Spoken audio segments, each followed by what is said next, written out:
And you know what? That's okay Yeah. because today's another day and I can have different conversations. I can feel differently about things and I can choose again. There's always another choice. Unleash the untapped potential within you as we dive fearlessly into the realms of healing, personal growth, self-love, and uncharted territories of the human experience. Join us as we navigate relationships, conquer career and business milestones, and explore the depths of spirituality. This isn't just a podcast, it's a manifesto for the resilient, the ambitious, the soul-searching women and men of today. Grab your coffee and let's dive in with Beyond the Surface.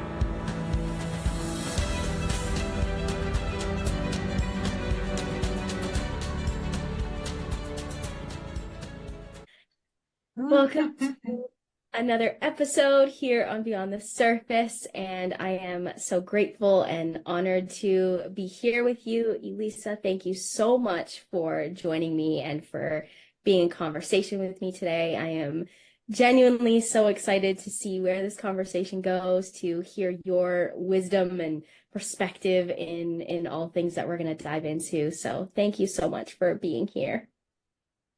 Thank you so much for having me. I've been looking forward to this for a while.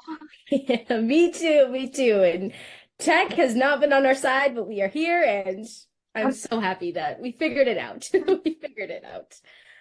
We I'd love for you to just take a moment to share, just with everyone who's listening, a little bit more about who you are and the beautiful purpose and mission and work that you do in the world.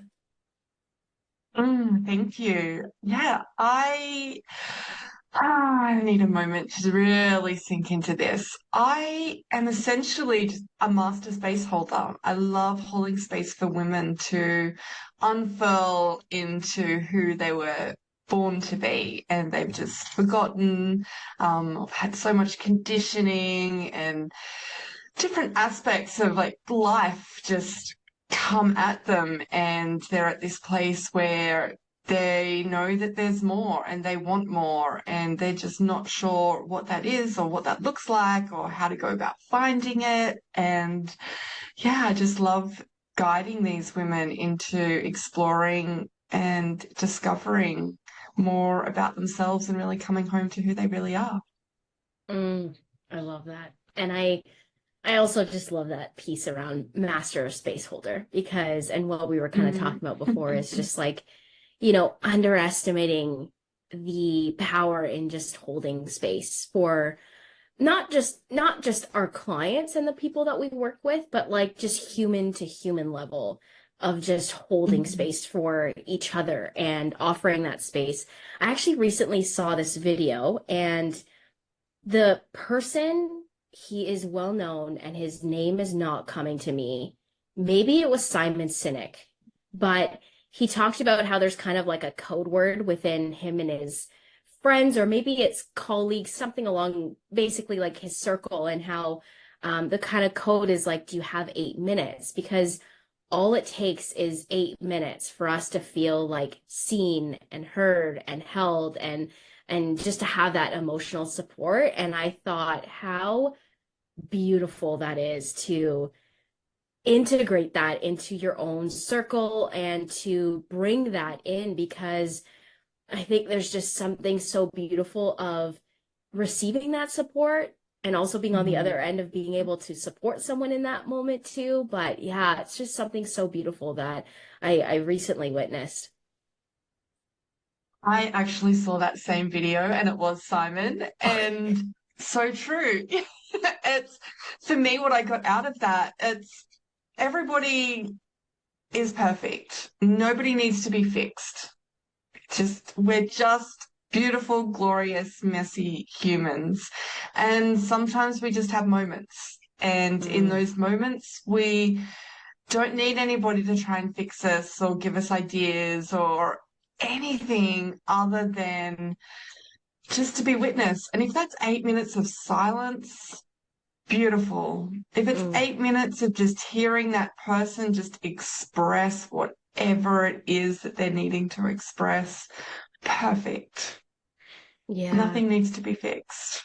100%. And I think that's something very important too, that um it's important to recognize in our own relationships too, where the intention when we're going into a conversation, especially if we are kind of needing to just simply vent, being able to, I think, voice that in our relationships prior to that conversation, Hmm. so that even it relieves pressure off the other person, because the other person knows I'm actually not coming into this like this person just needs to be heard and to have the space of someone to talk to and to vent, and they don't need a solution right now. They don't need any fixing. And that's really important to acknowledge in our relationships as well, is Hmm.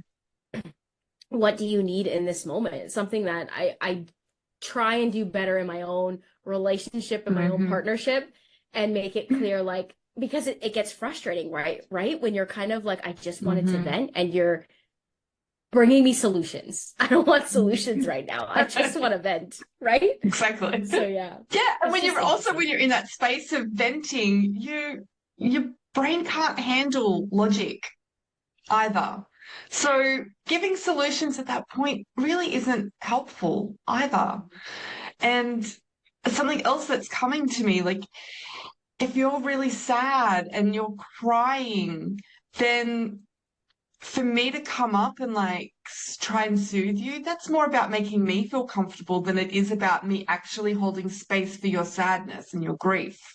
Mm, Yes, a hug yes. at some point is going to be really nourishing and healing and beautiful.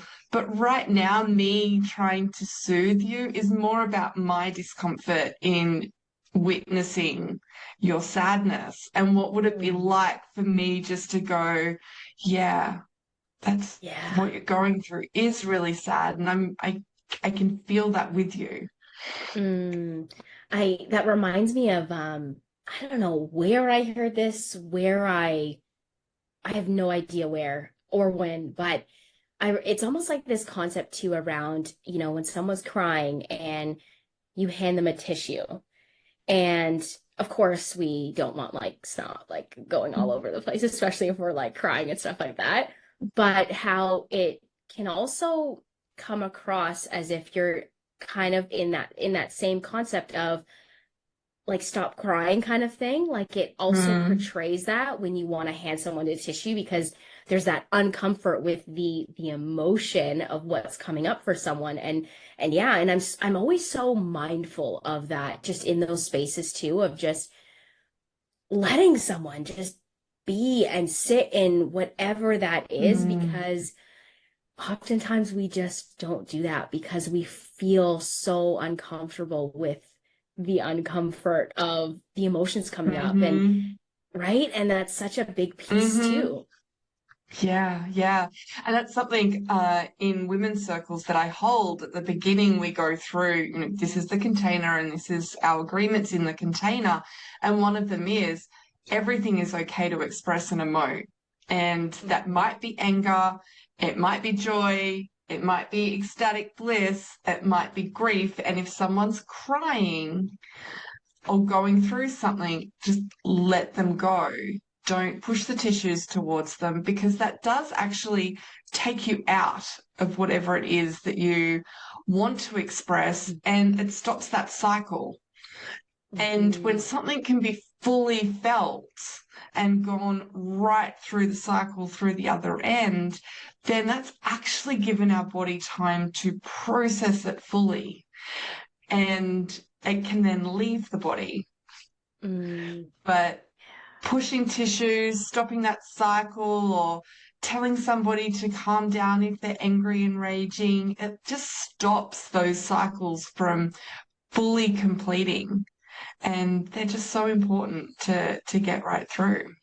Yeah, oof. I feel like I just had this like full visual and just a whole new, even though there's like this understanding around, at least for me, it was literally just the piece around the tissues, but like, yeah, it's interesting, the disruption in the pattern, and I'm actually curious in your perspective, like, do you think at times it's necessary to disrupt or not? Like, I'm curious your take on that.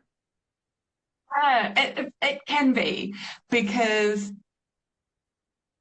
there's almost a different flavor to somebody genuinely needing to express an emotion. Yeah. But then there's this slight change in it when it's actually just dysfunctional. So, like, Mm, there's a functional, emotive way to process through all the ranges of emotions. But then there's also the dysfunctional form of all of those things as well. And when you're a little dysfunctional, you can very gently and compassionately bring them out of that and mm, ask the right kind of question, which I find can also be a learned thing. We can do it quite clumsily until we learn, the real gentle, helpful mm. way of doing things. But yeah, just to sort of stop them in that cycle and try and lead them towards something that brings them into more of a functional expression. Because, yeah, we do sometimes get stuck in loops of like dysfunctional thought patterns. And you can tell too, like those expressions are very much more in the head. They're not so much felt in the Mm. body. So that dysfunctional thing is just like loops going around and around and around. And yeah, if you can try and get somebody out of that and then into their body. So a good question to Yeah. sort of ask at that point is like, what's actually happening in your body? Like bring their attention into their physical body so that they can Mm. express the emotion through that way, other than just looping through scenarios in their head. Yeah. I got this visual of I learned this from a mentor as well. She talks about this like downward spiral and also the upward Mm, spiral. And output, yeah. exactly right. And it's I think paying attention and noticing what is was feeling like a downward spiral and what is feeling like, and I feel like a completing that cycle looks like this upward spiral in a sense.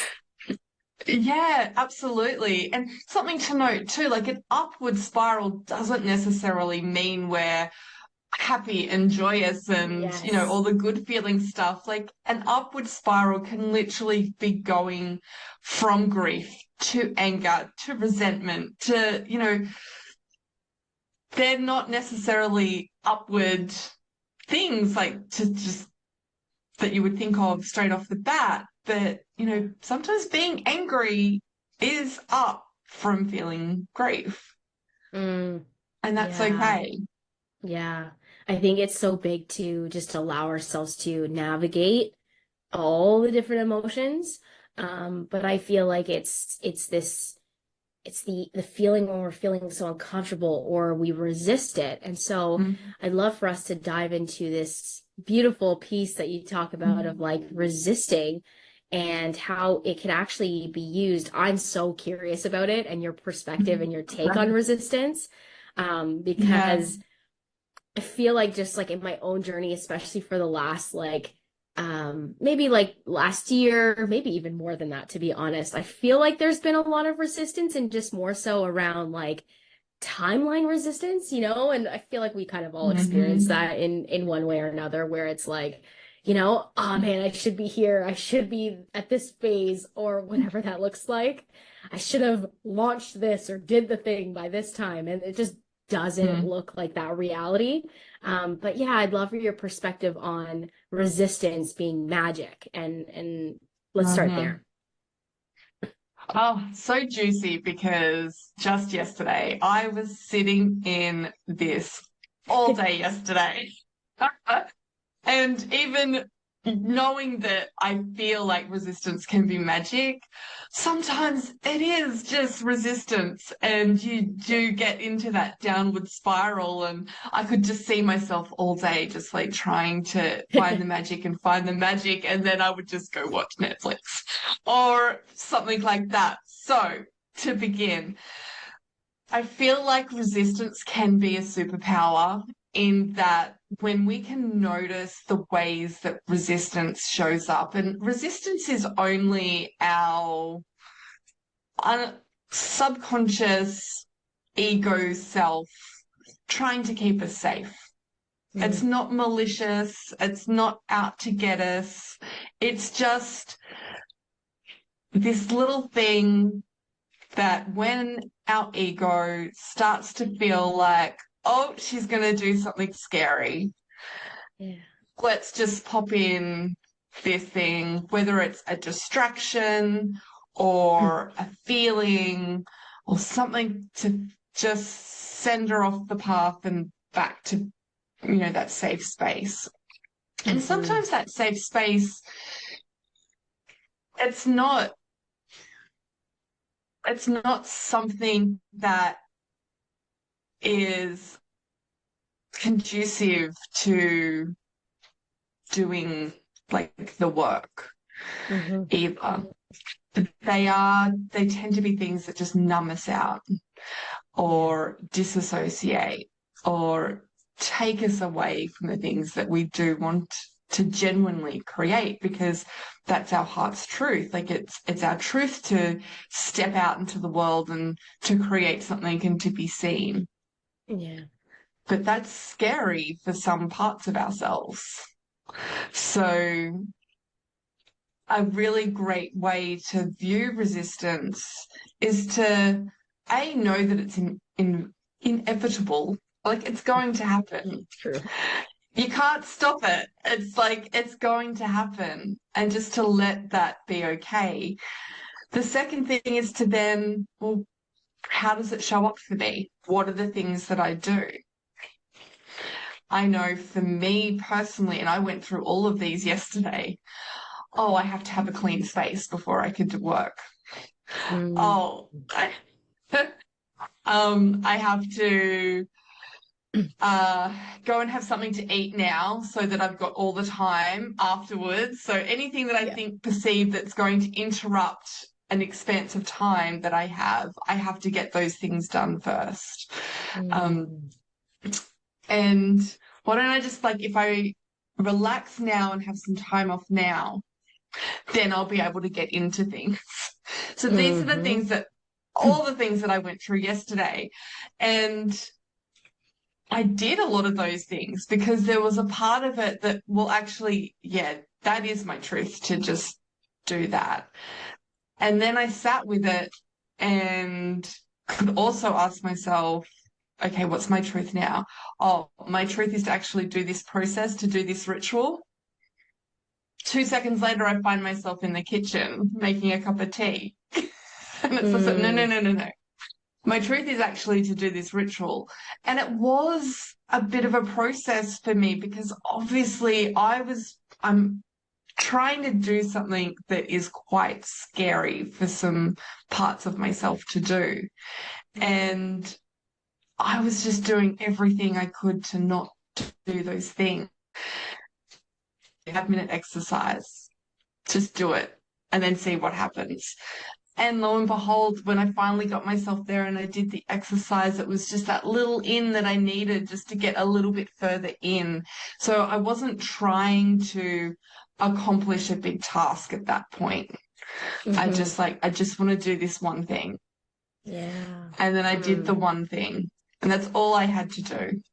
And then when I finished that one thing, it's like, okay, what do I want to do next? Yeah. And go and do that one thing. And then the resistance came back in, another little trigger, and I find myself, instead of doing this tonight, I'm going to go off and do something different, which I did end up doing. And you know what? That's okay. Yeah. Because today's another day and I can have different conversations. I can feel differently about things and I can choose again. There's always another choice. So much coming up. The way that I hear and feel that resistance is really this avoidance of the thing. I guess would you say that? Because I guess there is that piece around it being something that's safe, right? It's just trying to keep us safe from, doing something scary, something that Hmm. maybe we haven't done before. And I guess, yeah, like we don't want to put ourselves into situations where we are feeling that like fear, or we're feeling like, oh, I haven't done this before, because we like those feelings of nervousness and anxiousness come up. Hmm. But yeah, it just feels like resistance is avoidance. And to really Hmm. just kind of do, and it's interesting, I did this recently too, where it's like, where am I avoiding? Like, where do I do that in my life? And what you just said now about the, yeah, we also have to be a little gentle on ourselves too, especially if we, go and do, the thing where we go and like kind of just binge Netflix or go watch a show or whatever the case may be.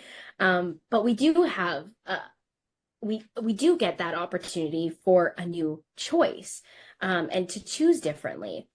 But I think it's all like this piece just around like also just allowing yourself, especially if you can't recognize it in the moment, maybe it is this piece around just, Hmm. where do I actually like avoid? Where do I create this resistance in my life? And why is this coming up for me? Like one of my biggest places Hmm. that I create a lot of resistance is around having difficult conversations. Like that is my wheelhouse. I will all the conversations, I will play out all the scenarios in my brain. And it, of course, turns into all this anxiety. And it's Hmm. simply all this fear of this unknown. How is this person going to Yeah. respond? What's going to be the outcome of this conversation? But that space in between of doing the actual thing is actually the worst part. It's Hmm. the part Yeah. that creates so much more anxiety for ourselves. And it's actually worse. Like when you're on the other end of it and you do the thing, whatever it is, you're like, ah, that wasn't really that bad. Or like, I totally thought it was going to go this way. And it doesn't. It goes a completely opposite way, better than what you Hmm. imagined. But we get into this space of thinking about all the different outcomes and waiting, prolonging that inevitable action that we know we're going to Hmm. take. And yeah, like it's just interesting but I think it's really Yeah. important to just really pay attention to where we do avoid, because then we can Hmm. I feel like you can call it out. I find myself now Exactly. being so attentive to when it's coming up, like, there you are. I'm just avoiding right now. Do the thing. And I Hmm. can call myself Yeah. out in that moment. And I feel like sometimes we kind of have Exactly. to talk to ourselves like that. We kind of have to, at least for myself, Yeah. like I give myself the hard truth, and I kind of need to talk to myself like that sometimes. And calling myself out is like, that's what's happening right now. And it allows me to like move and kind of what you're saying, like take that aligned Hmm. action. Exactly. And once you have the awareness of the things that you're doing, like for you, oh, you've got the awareness now that you start going into this mental space about having these conversations. The journey of that is I've got the awareness. And then you'll go and do it, and then you'll have the awareness, oh, I just did the thing. But that lag will get shorter and shorter and shorter. And now you're at the point where it's just like, oh, I need to have that uncomfortable conversation with somebody. It's just about to go into that loop. And then you'll go, oh, I'm about to do the thing. Okay, I'm going to make the choice. I'm just going to go have that conversation. So it is a process. And that's why it's important to bring that degree of compassion, because sometimes you'll have the awareness, oh, that's the thing that I do when I'm avoiding or when I'm in resistance, when I don't want to take the action I know is aligned, then you'll find yourself at the end of it. Mm. Oh, I've just done that thing for a whole day and not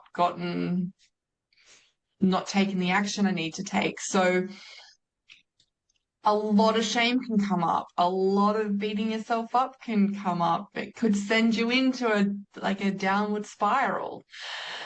It will happen, and that's okay as well. You've still got the awareness, and next time it'll be a bit different. And the more loving awareness you can bring to it, the more of an opportunity you're going to give yourself to make the different choice. Mm, And yeah. sometimes the resistance will kick in really hard. Like that's the experience I had yesterday. Like I felt like I was in a battle with myself.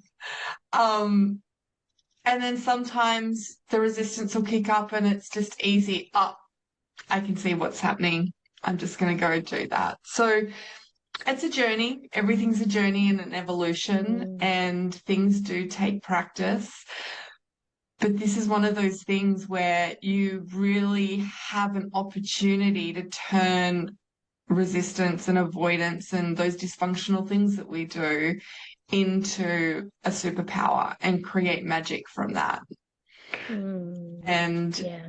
our businesses or careers and our relationships and just our life is going to be so much richer for finding those hidden superpowers. Yeah. And I feel like I mean, yes, like uncovering those hidden superpowers. I also look at the process of all that we're talking about, as its own superpower.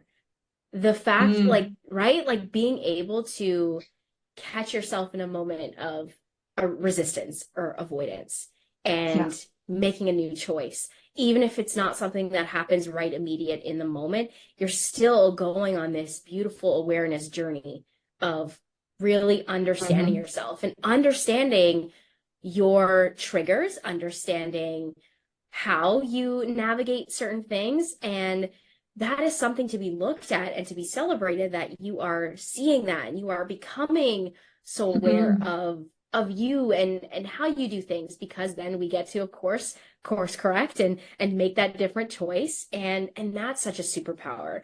I also was Mm, thinking too, in those moments, because I feel so deeply that, when we go into these spaces where we feel that resistance and we feel the avoidance, and we do the thing where we avoid and the shame comes up in those spaces, for you, what do you do for yourself to support yourself in those moments where shame is coming up? Or mm. yeah, what does that process look for you? Like, how do you support yourself in those moments? Yeah, the first thing is acknowledging that Mm, this is where I'm at and here's what I find myself doing, and bringing as much compassion to the parts of myself that are freaking out, and also connecting with my heart and my truth and okay, what's right for me now. And sometimes if you're just so far down into that stuff, you know what? Watching the movie and eating a tub of ice cream is okay today. Yep. I'm going to make that okay. And then I'm going to choose something different.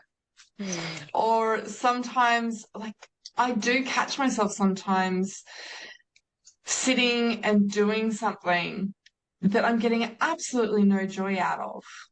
And I'll have that mm, moment of like, what am I doing sitting here doing this?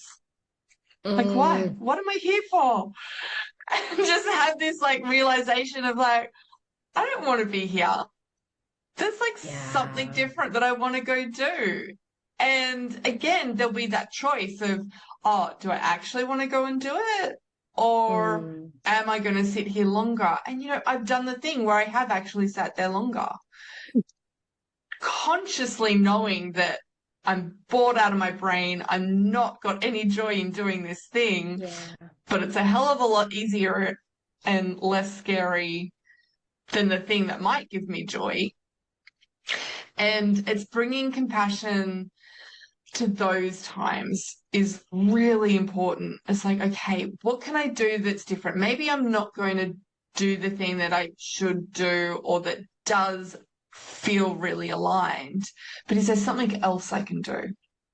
Hmm. So for me, I love my rituals. I Yeah. love creating these little sacred moments for myself. So it's like, okay, do I have something juicy that I can go and do instead?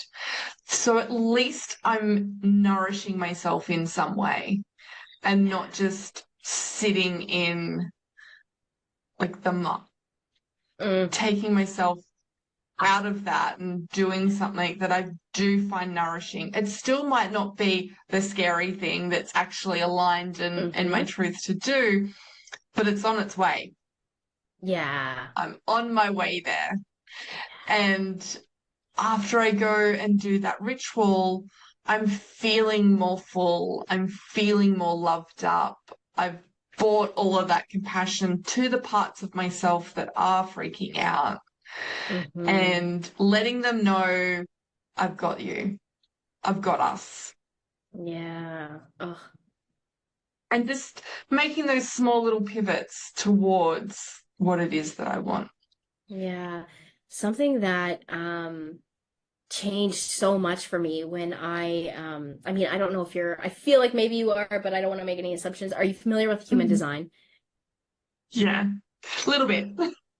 Yeah, like just I by no means am, I've definitely dived into it a lot, but just this piece around it was something that uncovering in my own human design and just learning this piece around following my I'm a sacral authority. So following my sacral authority allowed me to operate in my life. And that when I say life too, I mean like my work, my full-time job, my business, my relationships, and my own personal little hobbies that I love to do so with a little bit more ease because of that piece that you said around, you know, I experienced that. I think that's why I like made this like facial visceral response of yes, like sometimes we sit in a task, right? Something that we need to work on or whatever it is, and it's just not what we want to be doing. And in the back of our minds, we're like, oh, but I really want to be doing this. And we're stopping ourselves from doing the thing that we really want to do in that moment. And I just now it's like actually like go do the thing. Like go do the thing that you actually really want to do. And I feel so much better when I go and do the thing Mhm. and not avoid it and just allow it to be because yes, I'm going to trust and know that it is serving me and like you said it could be nourishing me in that moment. It could be the one thing that's kind of I'm really excited to do and I have to do it at some point anyways. I'm going to get it off my plate.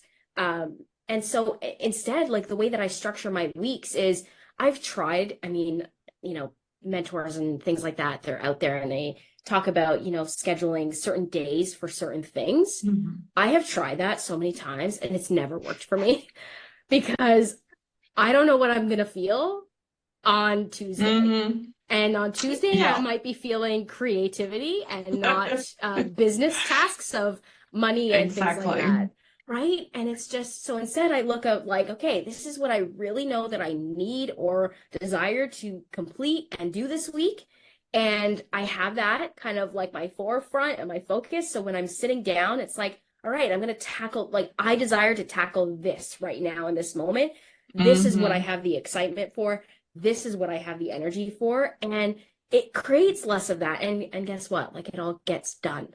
And I Hmm. get to enjoy the process too. Like I don't understand this concept of like, like not in a sense punishing ourselves, but just, stopping ourselves from doing the thing in the moment that we really want to do.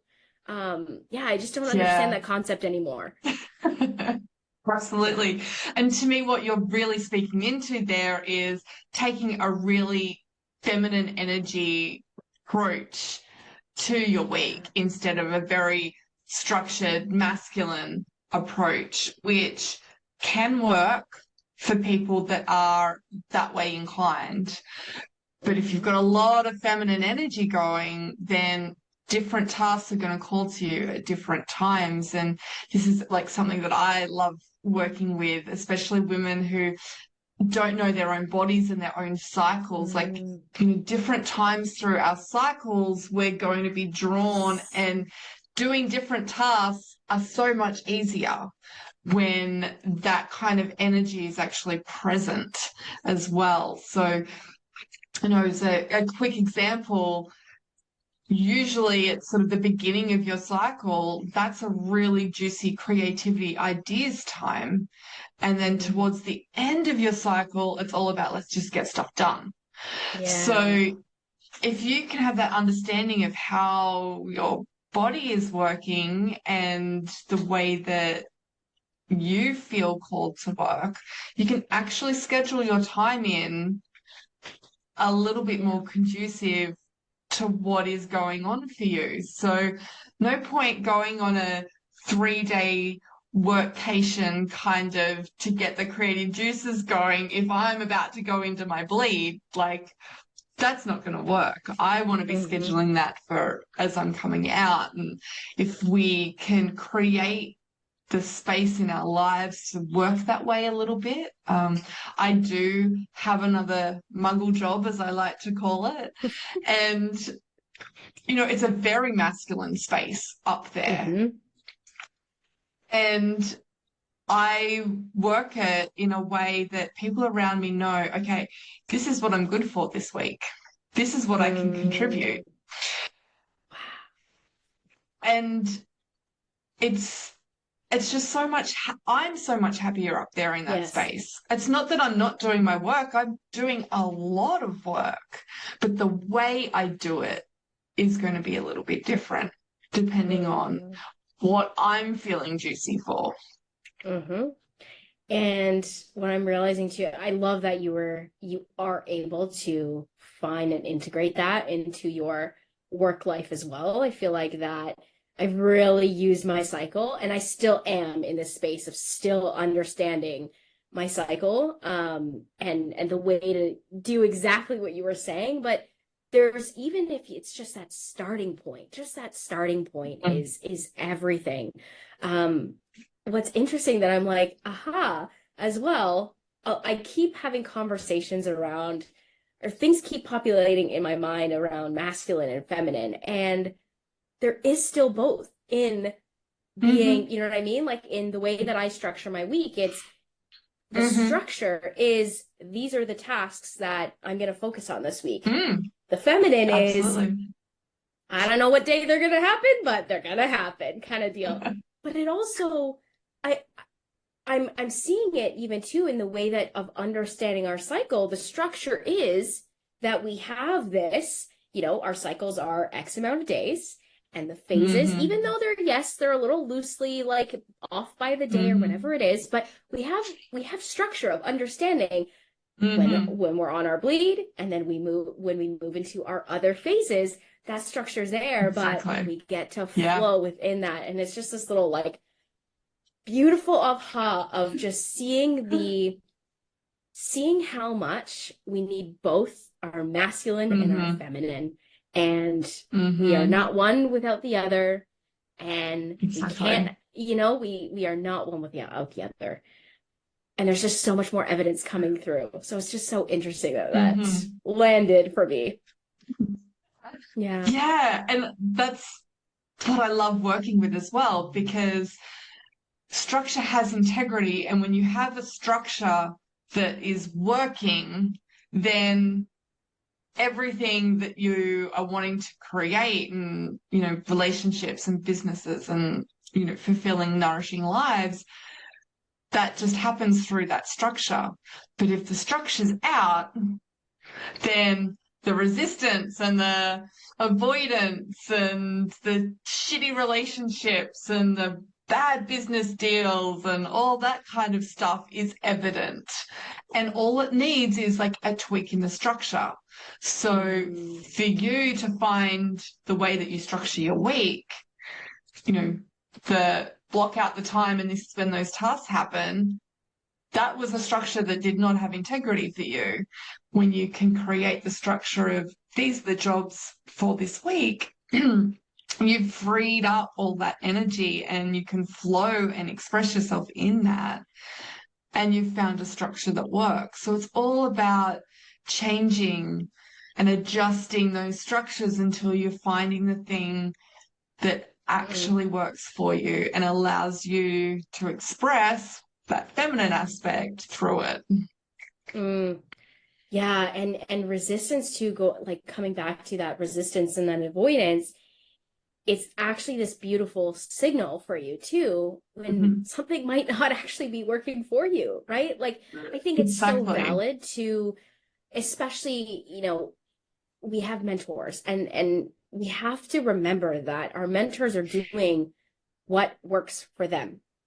And it's Hmm. okay to try it on Hmm. and see what fits and see what doesn't Yeah. fit. And maybe really pay attention and notice where you're resisting doing something. And I really bring that too into, the structures that, or, strategies that come through that mentor, I'll learn from mentors. And it's like, oh, but I'm really resisting doing this. Why am I really resisting doing this? It doesn't feel good for me. Let it Hmm. go, like giving ourselves permission to just let it go and not be, I think so, we're trying to hold on to, but no, this person said it worked and you trust this person and yes, it might work for them. But if you tried on and you're feeling and you're seeing and you're noticing the resistance or the avoidance coming up, use that as a signal post too for yourself, Exactly. right? Yep. Something's out of integrity.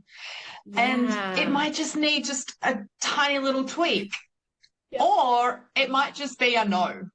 Yeah. Go another direction. Yep.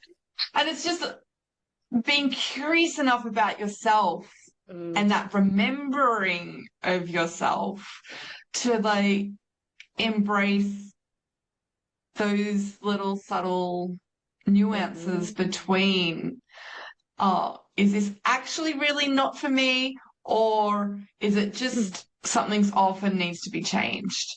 Yeah. And the more we can get curious about those things and real, like there's that aspect of really like Yeah. finding our truth, really. Um, that's just so important. And Hmm.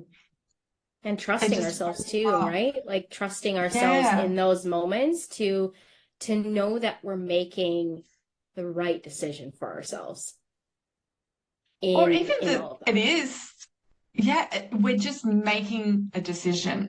Hmm. And the end result of that decision will let us know, will be that sort of barometer of were we actually going with our truth or were we Yeah. kind of making that up a little bit and just going with what we really wanted, Yeah.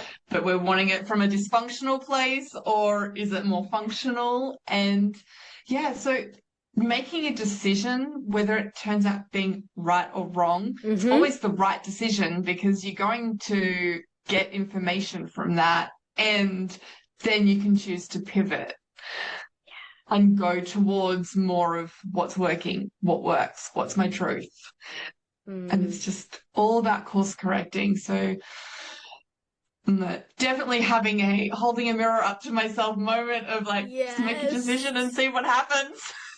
Oh, yes. Beautiful, beautiful. Yeah, oh my gosh, I'm so grateful. Like this conversation was just so beautifully like, oh, I love dissecting this piece and just these little like moments and ahas that come through for Yeah. both of us, and that's just a beautiful piece. Yeah. But I'd also love for you to share too, in case people really resonate with you, I'd love for you to share more about if you have anything going on that you want to share, how people can maybe connect with you Hmm. and work with you and yeah, all those things. Yeah.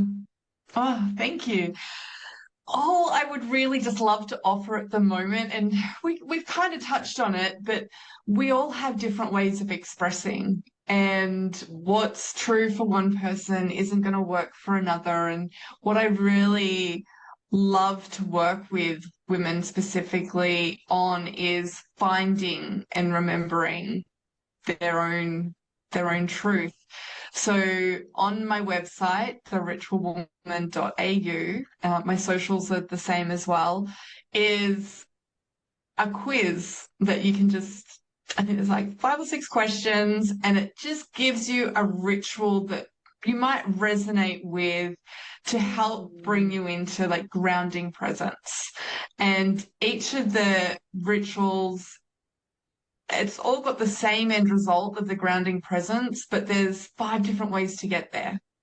So Mm. it's just an invitation to just explore what it is that resonates with you. And also, if you like, you can try on the other ones because there might be something that feels just as juicy that you weren't quite sure about. So yeah, just the invitation is to pop onto the website, have a little play with the quiz, and yeah, see what pops up for you. I love that. And I'm gonna go try it on myself. definitely, yeah, definitely send me an email and let me know how it went for you because I really love receiving Mm. little love notes and like what worked, what didn't work, and it just starts a conversation from there.